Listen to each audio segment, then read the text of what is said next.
Are you looking for more out of your life?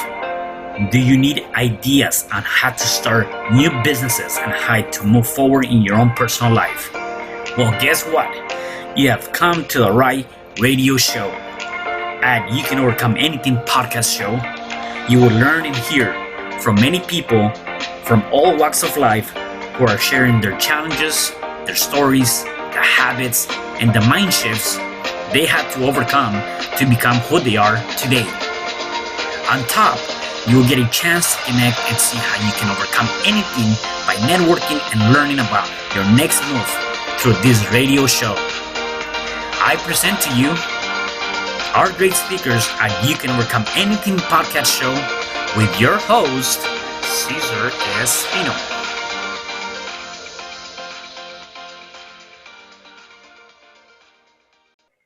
Hello there and welcome to another episode of You Can Overcome Anything podcast show. It is your host, Cesar Espino, and today I have a special guest. His name is Paul. Hey, Paul, how are you, man? Good, Cesar. How are you? I am doing good, man. I am doing good.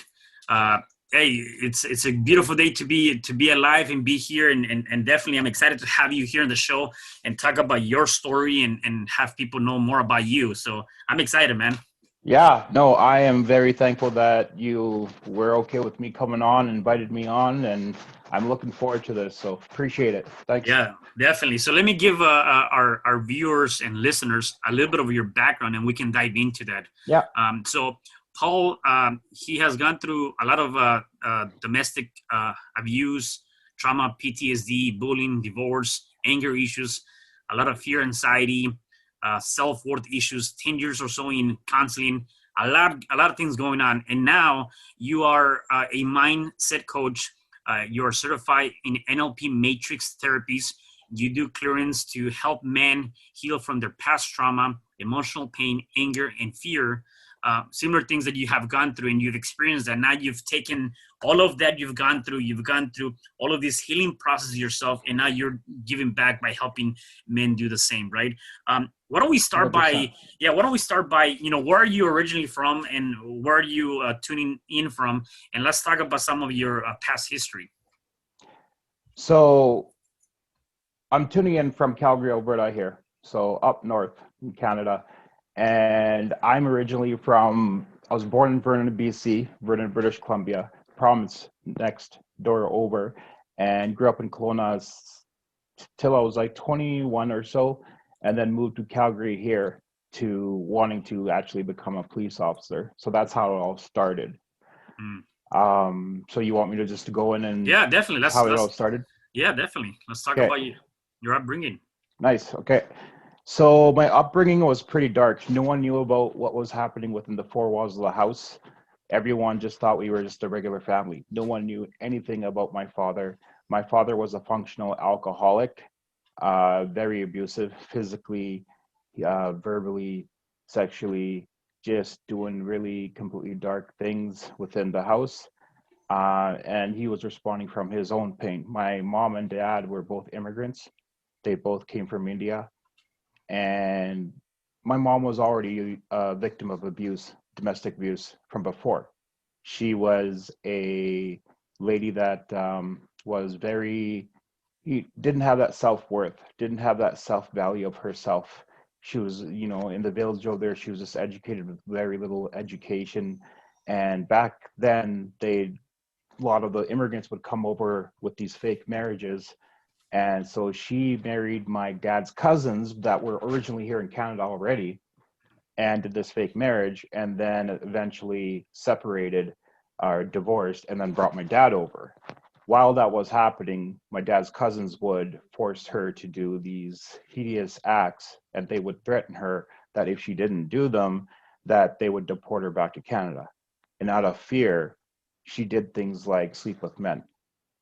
And they would take her toothbrush and clean the toilet with it. And it was really dragging, defeating. She would tell me that she'd walk kilometers to her restaurant dishwashing, being almost 8-9 months pregnant. She just talked a lot about her life only when I was like 8 to 10 years old. And she's telling me all this. She didn't have anyone to talk to really. My dad was very controlling and wanted her to stay at the house all the time. So she was obviously just this bag of emotions wanting to come out. And whenever she would cry, she would just tell me because I was the older out of me and my brother. And so then growing up in the household, just a lot of violence, just a lot of dark times, seeing my mom get beat a lot of the times, seeing her shriek, seeing her yell. And it even went to the points where I was hearing some other things when it came to her being raped. Even saw her get raped a couple times, and it was just very dark. It was scary. It was shocking. And it affected me to a lot of my life to a point where I was in fear all the way up until my 30s. He did things to really put the fear in us, to let us know that he was in control of the house, that he was the boss, that everything had to be his way. um just very cruel things. He would even give me pets, that he would let that just to give us pets, just to get that little bit of happiness, the cat or a couple cats, and then the next thing torture these cats in front of me. Oh wow. And he's killed a couple of them just by putting them in blankets, seeing them suffer, and choking them. And I could remember times of having the cat's eyes glaze over, gray, just glaze right over. And I remember not being in my 30s and watching this movie, Mowgli and the wolf, where the eyes glaze over when he passes away, and just crying my face off. It just put me back to that time when those times would happen. He would get me to abandon kittens. So you'd get me these kittens and go take me out in the forest and abandon them. He would take me to go to the flea market. And this one time, I remember the kitten that I got, he would tell me to go beg people to take this kitten off my hand, to show that even people weren't there to help me. He just didn't care about public. He was just a very scary person. And as we learned, Caesar, and we learned that the pack mentality, when no one's stepping in to save, usually the most of the people of that group will do the same thing and stay away too. So no one really came out to help just because of out of their own safety. It's not that no one cared. It's just that's the pack mentality, right? But being a kid, just really, really, I didn't understand that. So it just really showed that I wasn't there to help, or he wasn't there to help me. My dad would obviously tell me, my brother, my mom, that everything was hush hush. We can't tell this to the community. We can't share this to the community. You better not even tell them. This is horrible. And we were told like that. So there were teachers that could tell that I was doing things and I wasn't, I was going through things. It was very evident. I was being bullied, scared, anxiety, you know, and I would defecate my pants, urinate in my pants, and it was just evident something was going on. Although no matter how much the teachers talked to me, I would just say, "No, we're okay. No, I'm okay. It's Right. okay. I'm just scared." And it just caused a lot of issues in my life, a lot of issues in my marriage, and caused me to do things that I didn't think I would do, that I didn't want to be like my dad, and a lot of regret, a lot of guilt, but led to suicide. Uh, a lot of years of therapy. So yeah, I mean, in a nutshell, that's pretty much So been all of it. and all of these started at an early age, or from the time that you were born onto whatever period of time, or did the first couple of years of your life everything seemed to be fine, and it was not until after the fact that you started seeing this kind of behavior from your dad. Oh no, it started right from the get go. Okay. Honestly, it was just that was life for me. I remember times. I remember being 3 years old or so, and I was in the car, and it was in Vancouver. My mom has a sister here in Vancouver, and you know, just blood like sisters. They're really, and my mom and dad were over there, and my mom's sister was having this talk with her, saying like she wanted her to leave my dad. She knew that my dad was a horrible person. My mom told my sister that she couldn't do it, and therefore my mom's sister outcasted her. And I remember on the streets they had an all-out fight brawl. So it was my mom's sister's family, with bats and weapons, attacking my dad, attacking my mom. And I remember being in the car, looking out in the window, just crying, not knowing what was going on, feeling like this was the end of the world. I was completely scared. I was alone. I just was just shrieking, and and it's a memory that I can't forget. It's there. And yeah, and we went to the doctors, and I remember just like the afterwards, like them crying, and the pain, and them going through like the cast, my dad having a cast or something on his arm. His arm was broken. So yeah, it was just from the beginning. I mean, there were times that nothing happened, but the times that nothing happened, it was just a very quiet, depressive type of states where we were just in the home. I mean, with my mom, we enjoyed watching Bollywood movies. We loved Bollywood movies because Bollywood movies were so happy. They're so more wholesome, and they're just, we really enjoyed it. It was so much positivity that we soaked it just because we were living such a negative life. But then every time we heard the garage open, like we were just like happy, and all of a sudden the garage would open, and we would get all serious, and our hearts would drop, and we would just knew like this cloud of darkness would come over, and it's just like, oh. We even had our 72-hour backpacks, like stored away. So if he does get drunk, we have a chance to leave. We can get those backpacks and run out and either sleep in the car, go to the women's shelter, or wherever. So it was all about survival, all about survival. And that's one thing that I'm kind of thinking about and going through it is like, how do you, when you're going through all of these different things and you're going through all of that, how do you not allow the fear of living, because you have that fear of living? How do you get out of that? How do you step out of that? Obviously there was a lot of trauma, there's a lot of those things, but that is not a way for you to live, right? And what were some of the things that maybe perhaps you or your mom, your brother, what are some of the things that you guys were doing to try to say, you know what, this is going to end sooner or later, right? Because living with that fear can definitely create a huge impact in your long-term life, right? No, 100%. So you're asking, how did we deal with fear, and how did we try to get out of it? Right. Yeah. So we would go to the women's shelter, right? We would try to go get help from there. And honestly, those times were scary. It wasn't easy. Although that was a safe place for me. I actually enjoyed those times because I was like, thank goodness we're away from that place, and it felt good. And so that was my way of feeling safe. Although my mom seriously still had fear there, and she would, the staff were helpful, but she, and I feel like my mom having a different culture and a different mindset, she felt like they didn't understand, the whole thing about going back and, how culture is like, you need to be there with the husband and such. So we would always go back to my dad, and it was just, the fear would come back again. It was just a long road trip going back to my dad's house, and it was just like, okay, here we go again. The air was starting.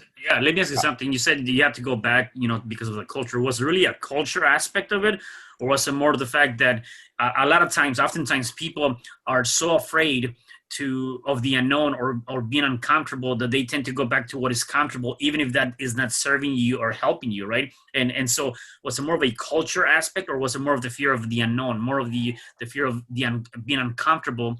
And although this is not pleasant, I'm going to go back to what me unconsciously, I know what I'm used to, and I know what I'm, facing. You already know that. That's the known. Yeah. So there's a couple things in that, and that's a good point. And I'm glad that you brought that up. There's a couple things. Okay. One, it was shame. She didn't want to shame the community. She didn't want to look bad in the community. She didn't want to be outcasted from the community. And even though it's not your fault, you would be outcasted in a way. And I don't think you would be outcasted, but she had that fear that that's what would happen. Okay. So it's protecting the family's whole look of, being a good family. Right. So there's that. And two, definitely exactly what you said. Abuser, someone who's been abused, that's what they go back to. That's normality for them. That's their way of life. And for them, the unknown is scary as hell. right? So we, as you know, uh, we averagely think 60,000 thoughts. 80% of those are negative. And if you're a person who's been abused and dealt with fear all your life, the unknown is going to be even more scarier. And plus, her thinking the culture and the community is going to kick her out was even more scarier. So it was just like, okay, let's just go back. Let's just go back. That's just normality. And plus, a person whose self-worth is so like beaten down, that's what they feel that they just need to go to. It's like they don't almost feel, they just feel defeated, and they don't have that resilient emotional resiliency to even like think positive, to be like, hey, let's fight this, right? So a person gets bond, like almost like in chains of bond, emotional bond, to go back. So she went back, unfortunately, Yeah. right? And for you dealing with that, so less fast paced in terms of going to school, middle school, elementary, high school, Yeah. being bullied, feeling like maybe you were not fitting in, you were different, or maybe that was actually an escape class. It was good for you to be in school or in class because you didn't have to deal with that nightmare back home. Was it better for you to be at school than not being at school, although you had your own challenges there too? Or how was that for you? Because I can only imagine how difficult that would have been for you too, growing up in school. Yeah, exactly. You're right. So what happened in school. I was a very timid kid going out. I had no confidence. Where parents, like in a healthier home, a kid would be more confident. A kid would be more happy, going looking forward to this adventure. To me, like I said, the unknown is always scary when you go through a negative past. So to me, I was very timid. I was very scared. I was very afraid. So like I said, in high school or in elementary, pretty much most of it, all of it, and a little bit of middle school maybe, I was bullied and I would get beat up. And back then in Kelowna, BC, there was not many Punjabi people, and we looked different, obviously. And my parents would make me wear these clothes that were sweaters and pants, but they looked like they were from India. So all these different patterns, and obviously I'm like, okay, I'm going to get picked on, and they're making fun of me, and I was just an easy target for the bullies, and slowly getting followed from school, getting chased, and I would try to avoid them. They would always beat me up, fight. I would defecate my pants. I remember grandma coming in elementary school giving me new pants, and she'd beat me up for defecating my pants. The whole old school, like traditional type of old school beating from, and it was just that type of lifestyle. It was not until middle school where things started turning around for me, like grade 8 and 9. Okay. And also to mention, 8 and 9 is where all the sexual petting and all the molestation was stopping. Okay. From my dad, because I was growing up. Before that, a lot of that stuff would happen between closed doors, between my dad and I, the things that he used to do. Even till this day, my jaw is unaligned, and I can notice it because he'd use my mouth for things that you couldn't believe, Wow. you know, and it bothers me till this day sometimes. Um, Although in middle school, I started getting this anger in me. I had this anger ever since like child, that where I didn't want to be treated like this. So I had to somehow use this anger. And in middle school for basketball, I was like the kid who was always running behind the team. So whether it was offense or defense, I was that kid, the fat kid running behind the team, and I always slip and fall, and people would make fun of me. So this time I was just like, screw this, I'm gonna take control here. So I was like, rain or shine, I'm gonna play kids that are in grade 12. So if I play with kids that are grade 12, then if I play kids my level, then I'll be better. I just had this thought in my own head. So I started doing my own basketball, and I remember getting into working out, and I remember a friend of mine teaching me boxing. We would box on breaks and after school a little bit, and the confidence grew in me, right? Although, because my ego and everything of me was so damaged, my self-worth was so damaged, all that power and that confidence, I soaked it up so much that it became my source of self-worth, and I clinged onto it, and I became a bully myself. I started bullying the bullies. I started getting into fights. I started acting all macho. I started acting all tough, you know, because I started seeing those people that were bullying me turning around, looking the other way, and it felt good, right? So and I had no way to express my anger, my emotions, didn't know how, and so it would come out in these ways that I did in high school. So that's Yeah, how it affected me. and part of that comes down to until you start dealing with the negative emotions, the negative influence, or even the negative beliefs. Until you start dealing with those things, hurt people, right? And you kind of did 100%. that. And so you, without even probably thinking about it, became one of them, because you've been throughout your whole life, you were being hurt in many different aspects. And now you became one of them because, again, you haven't dealt with any of that, right? And Yep. part of that, and kind of looking at your story too, I'm assuming at one point you said, I got to change that, and you decided to become a correctional officer. Is that part of the fact that you felt like as a kid you couldn't protect your mom or your family, and now you said, you know what, let me do this so I can protect families, or I can help families? Or what was the reason for you to get into being a correctional officer and doing those things? So for corrections, I wanted to get in basically because I wanted to become a cop. Okay. So it was okay. So it was like good experience to get to become a cop.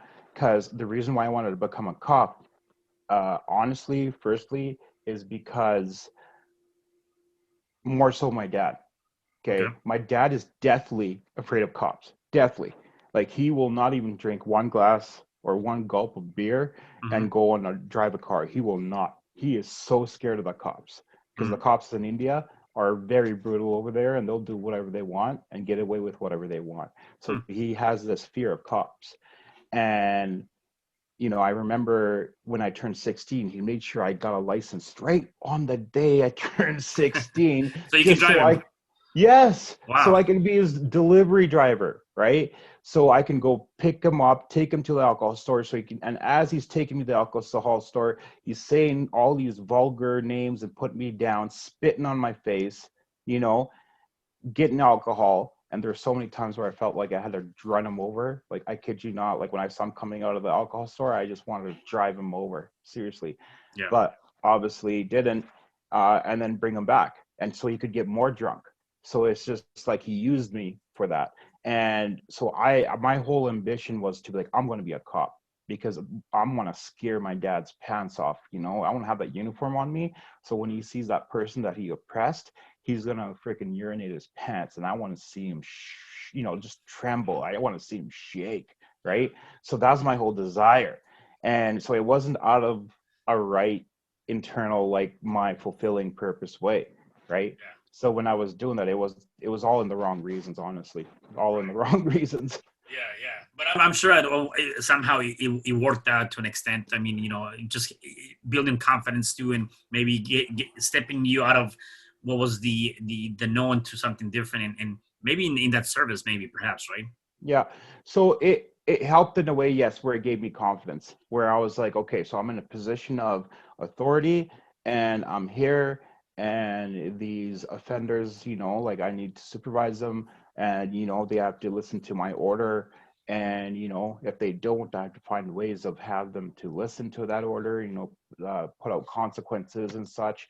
And as I saw that, it gave me confidence that, okay, like, I am able to be respected. I am able to be in a position of authority and do this, right? Although for a couple of reasons, corrections, law enforcement was not my thing for a couple of reasons. Okay. Okay. One is, there's this girl that was stalking me left, right, and center, and I met her from the church. This is after I was married. After I was married and divorced the good lady I was with, much years after, or a couple years after. And with my wife, yes, out of my anger and out of my years of fear and my years of limiting beliefs, I did things in that relationship that I regret, where I touched her in an inappropriate way. I would restrain her because she would leave me. She didn't want to listen to me. I did those things which I don't justify in any way. Okay. Although with this girl, I didn't do anything because, and the reason why she was stalking me is because I became her emotional support. I became her air supply. She needed me, right?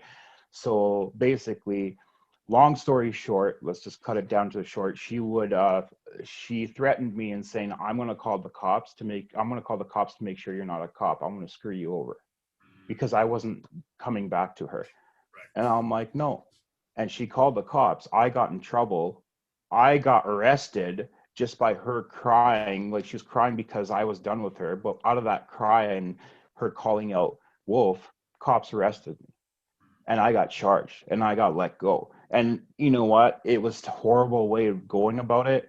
And I went to the courthouse where I did my practicum, and those people, it was so humiliating. They saw me being arrested and they're shaking their heads looking at me.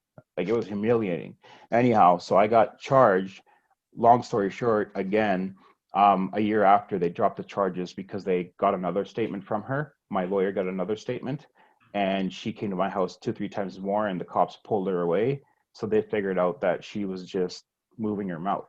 So my charges got dropped. But it was good that that happened, because I was going to the wrong route. So I couldn't be a cop anymore, because even though my charges were dropped, I was still blacklisted because I had handcuffs on my wrists, right?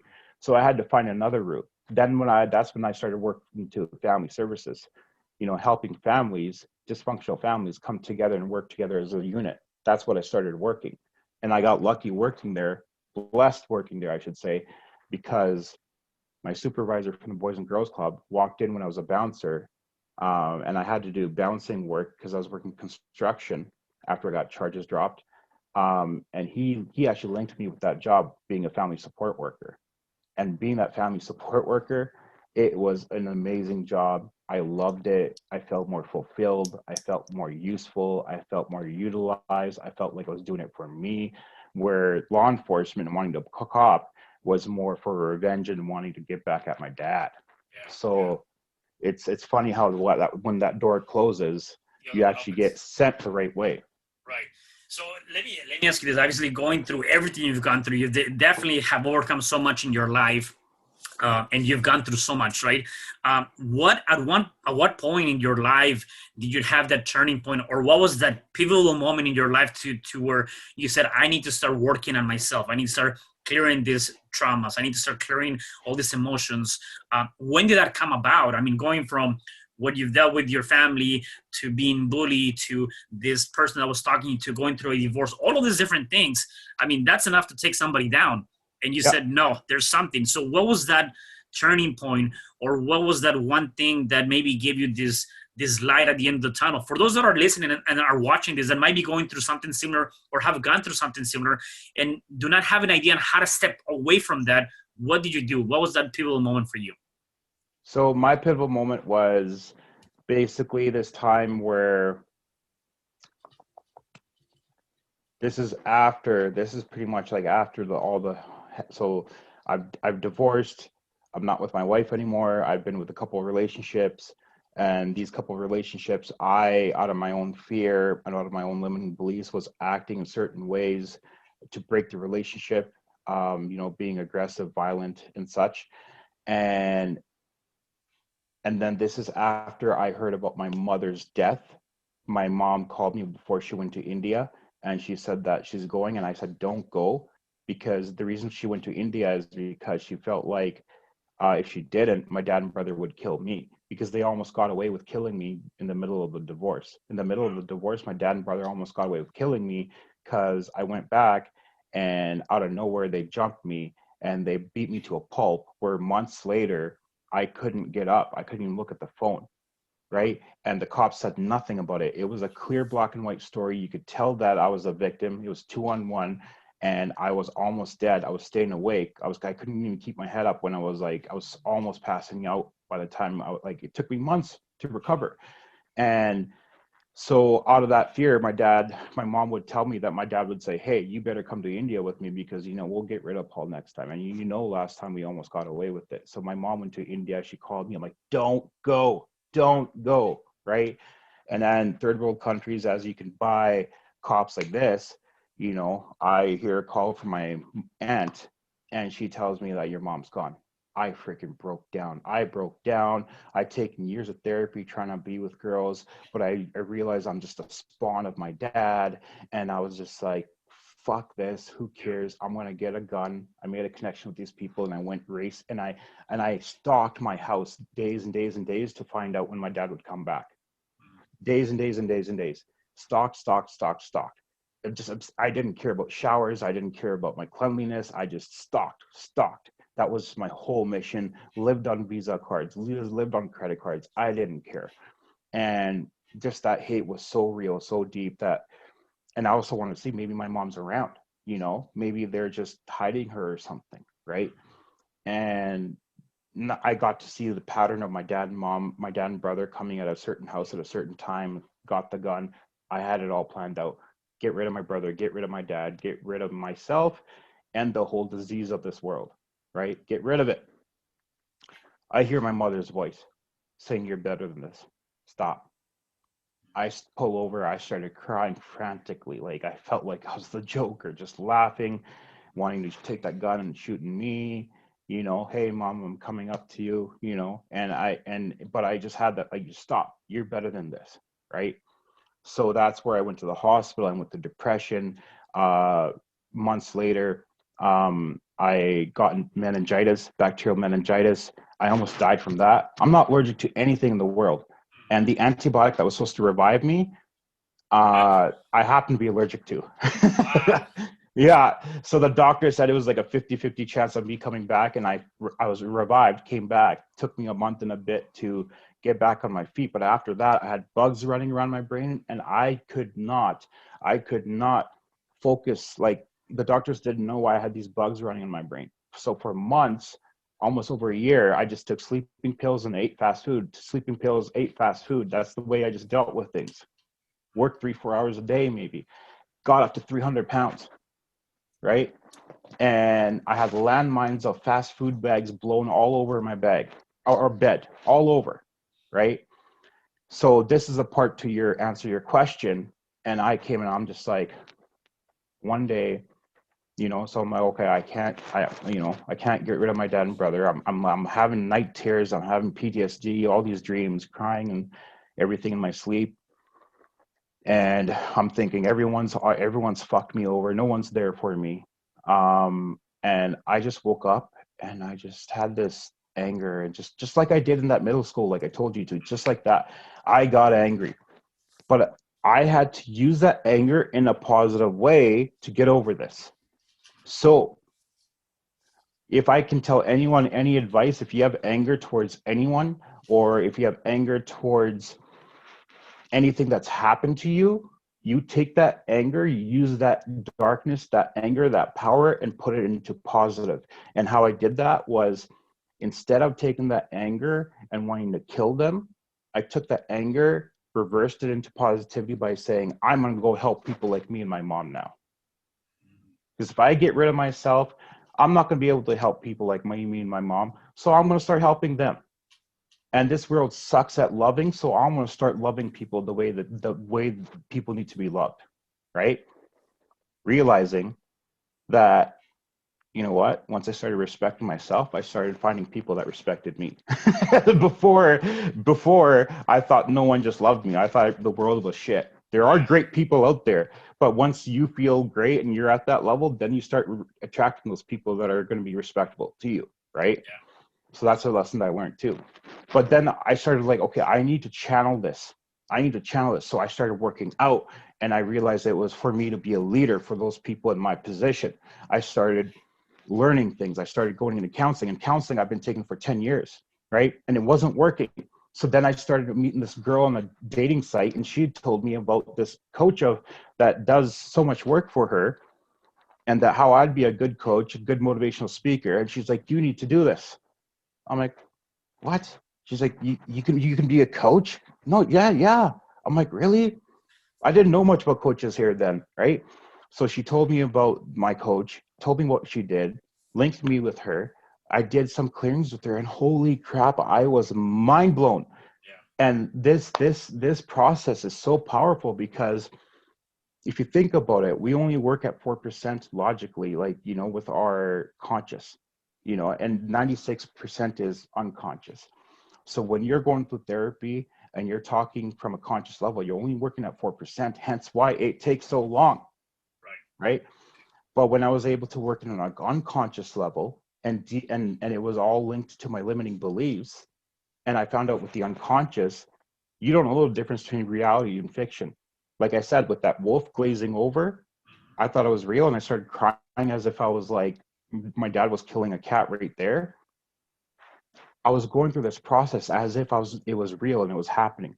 And it brought that negative charge as if it was happening right then and there.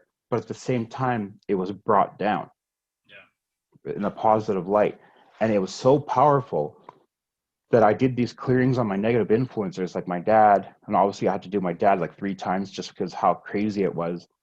My mom, my brother, that it's just, within 3 months or so, like I felt like 70% of it, 80, like 75% of that weight just fall off me. It felt like my mind was on a refresh, a restart. Like it was just amazing. So that's when I knew I had to really invest into this. This is something that the world needs. So then I took my time, my investment, and my money and everything, and put myself to work. And now I'm able to give other men the same reward that I'm able to get, the same results that I was able to get. Yeah, no, that's amazing, and I definitely want to tap into that because I think there's a lot of wealth of information with that.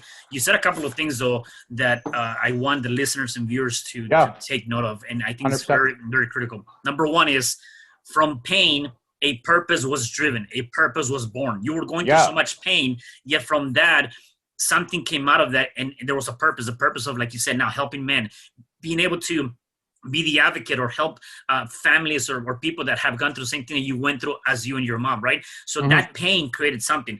The second thing you talked about is that when you started raising your vibration and you started thinking or aligning yourself with different people or different beliefs or things of that nature, you started attracting that same amount of people, right? Yeah. And so sometimes we do not think of that. We are so easy to talk down on ourselves. We are so easy to just really think of all these negative things and without even thinking about it, we're attracting that. So you start changing the dynamics of that for yourself, which is good. So having all of that and seeing all of that, one thing that you didn't necessarily said yet, I think you did, is that you forgave yourself.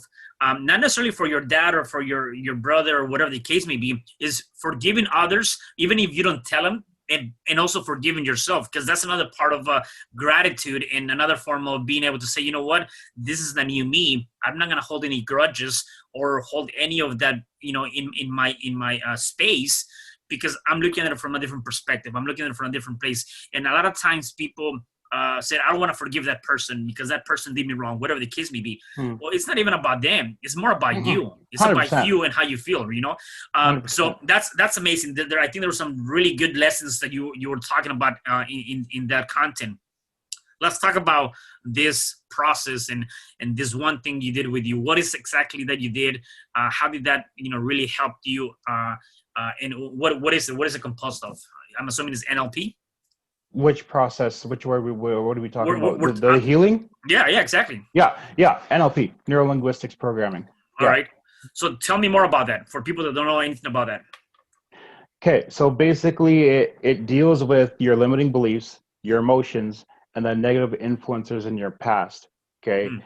Now a lot of your past is programmed in ways of what has happened to you. Okay, so like what your dad's done to you, what your mom's done to you, what they've said to you, what you see them do. If like your dad and mom divorce, they leave, you make up these certain beliefs about it's you, right? As a child, you have, but like especially from 0 to 7, you really collect these beliefs, right? And it makes you become this person you are, right? This overall sense of this ego of who you are, right? And from that, okay, with NLP is all about rewiring all those beliefs, rewiring all those emotions, and rewiring all those emotions and beliefs linked to those people that affected you or events that affected you. And it's at an unconscious level.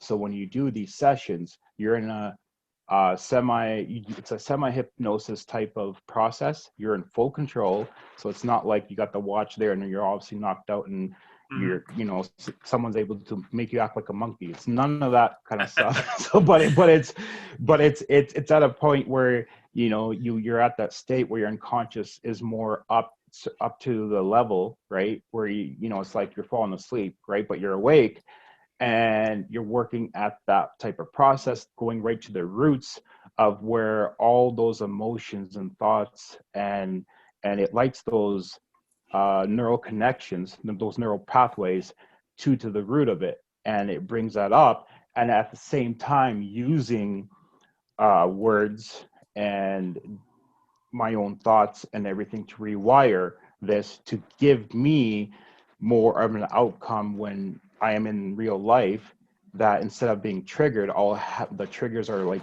minor, it comes down, like brings the charge really down. So I have more power to be able to respond how I want. So instead of believing that, oh, I'm worthless and she doesn't love me, when go get mad at her and send a bunch of texts and start yelling at the girl, I can instead be like, oh, you know, I can pause, and it, you know, I don't feel that trigger anymore. So therefore, if I don't feel that trigger, I'm not going to think that. I'm going to feel I'm safe, because usually those emotions will make us think certain things. So yeah, and that's basically a short summary of the process of it. Right. And this is obviously something you've used for yourself that has helped you step away from all of the things that you've dealt in the past.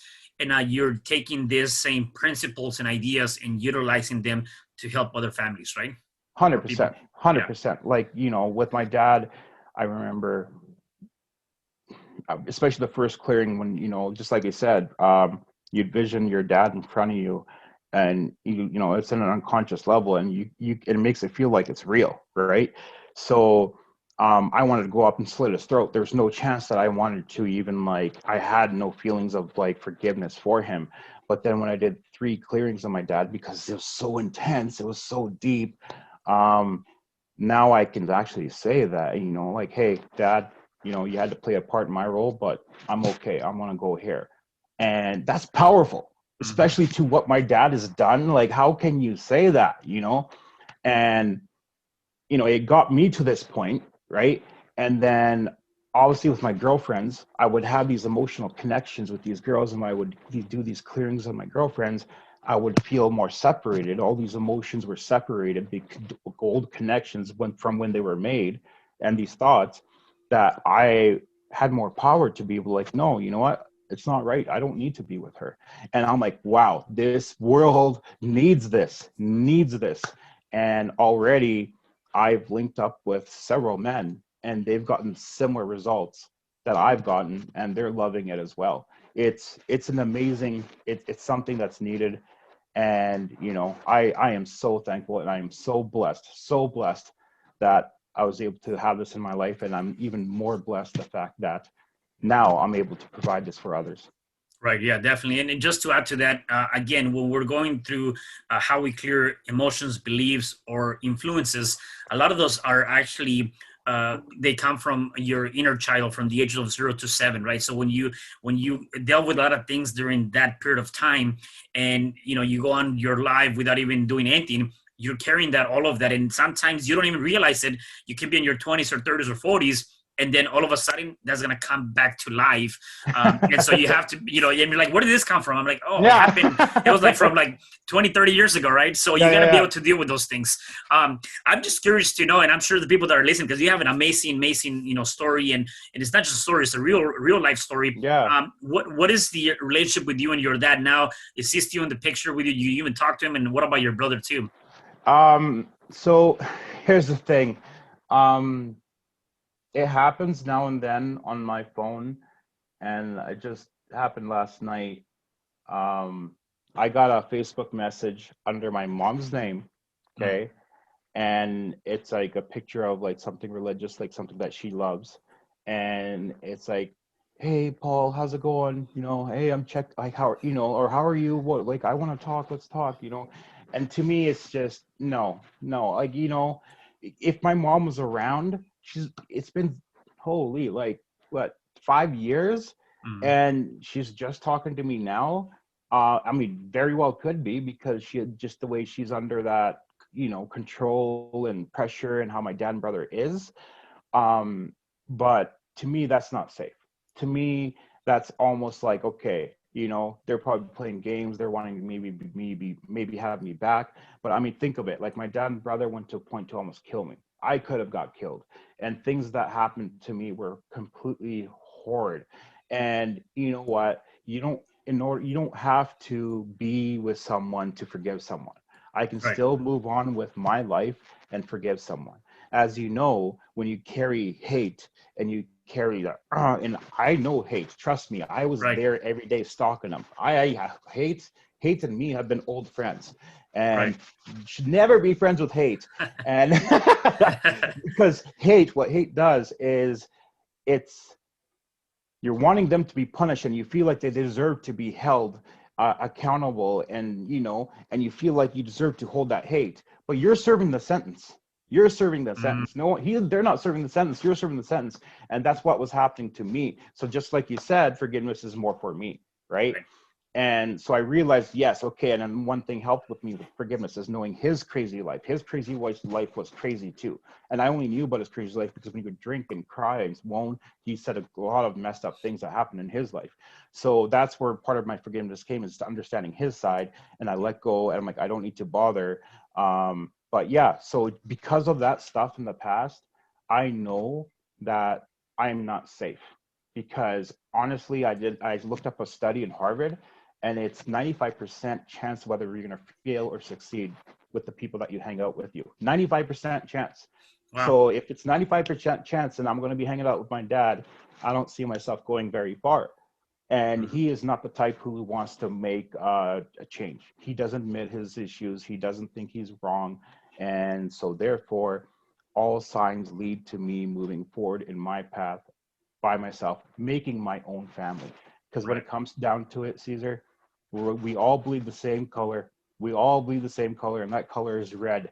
And we Hmm. should all be family. So I'm going to make my own family here. And Yeah. that's it. I love Right. that. I love that. No, definitely, man. That's awesome. Paul, how can people find you if they wanted to work with you and know more about your program? Where can they find you? For now, just on my personal Facebook page. Okay. I have plans. I'm going to be making a group here Yeah. for men.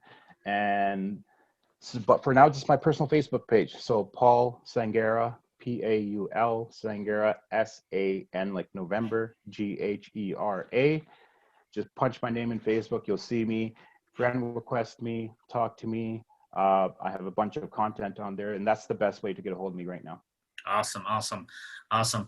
And in terms of what are some habits, some rituals, some things that you do on a day-to-day basis to kind of keep you in a positive mindset?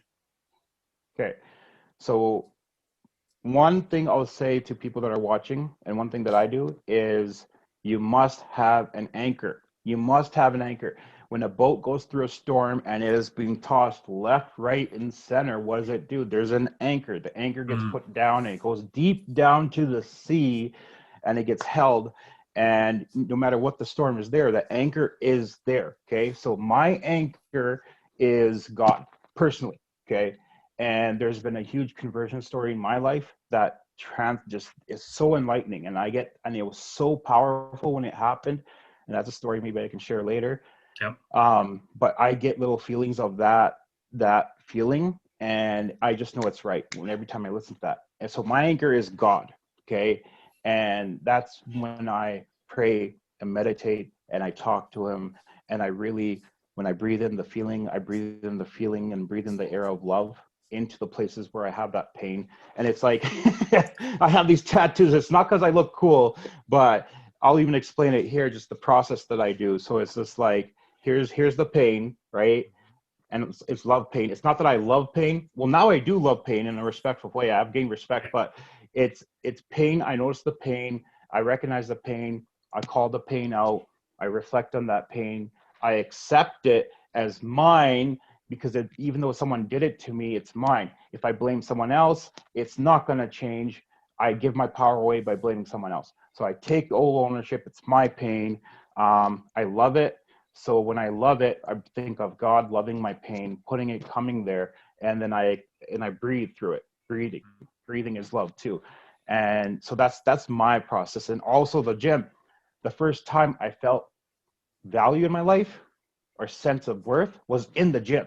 It wasn't from my dad. It wasn't from my brother. It wasn't from my mom. Like, teachers were nice, but it was when the gym, when I started to see me like grow up and get muscles and get bigger. And I was like, wow, this is sweet. You know, so every time I'm in the gym, I'm in my element, right? So the gym is awesome. Like, the last 4 months, before the last 2 weeks, the 4 months here, the gym was closed, Caesar. It was closed. And I was suffocating. I was like, Yeah. no, I Yeah. need my gym. And it brought me down to points where I was depressed, you know, and I was doing Oh, whatever yeah. I could. I was doing burpees, but you can only doing so much burpees, and Right. right, you know, but there's something about steel and metal for me, and just like plates. And so I was like, yes, you know, and I started going to the gym and work. Gym is my home. That's like even my home over my home. It's like my place of Zen. So God and gym are my two grounding things that I put in every day. And besides that, I like to meditate every day. I like to do my journaling every day, right? And there's like the 3 questions that I always try to ask myself every day to keep myself on top of my game. And I do those things consistently. And it's not because it's a ritual, like, it is a ritual, and it's ritual, and it's become a lifestyle choice. It's not because I did it just to feel better. I'm doing it because this is my life now. This is just who I am. Yeah, Right? and it became a habit, right? Building those habits that are helping you. Yeah, because when people just think, okay, well, I'm going to do this for a month and hopefully I'll stop being angry, then usually those those habits don't stay. But when you're like, I'm going to do this for life, this is my way, this is my new me, those habits usually are going to stay there for good. Yeah, I love it. I love it. My last question for you, Paul, is if people are going through any kind of challenge right now, what is one thing that they can do to start overcoming that challenge?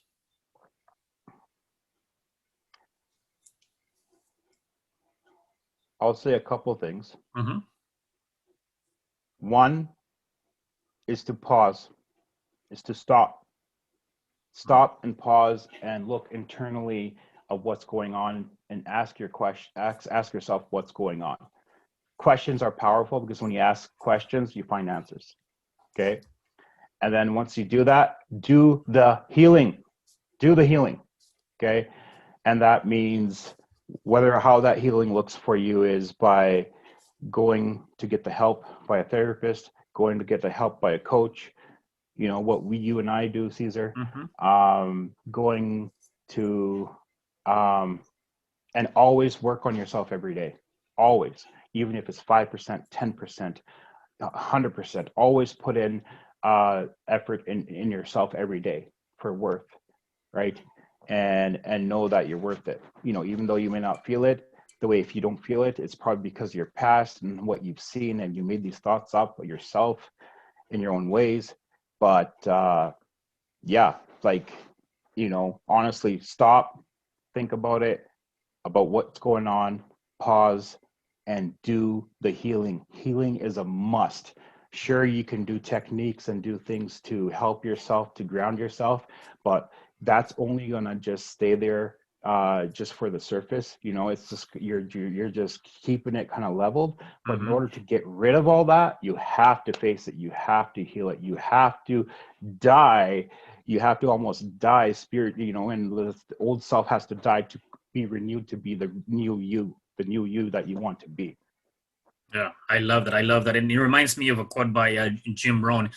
Make sure that you work harder on yourself than you do on anybody else. And that's all Yes, about that, you yes. know, self-development, working on yourself, mind, all of those different things, the healing, all of those things. Like, just make sure you do that on yourself. So Yeah.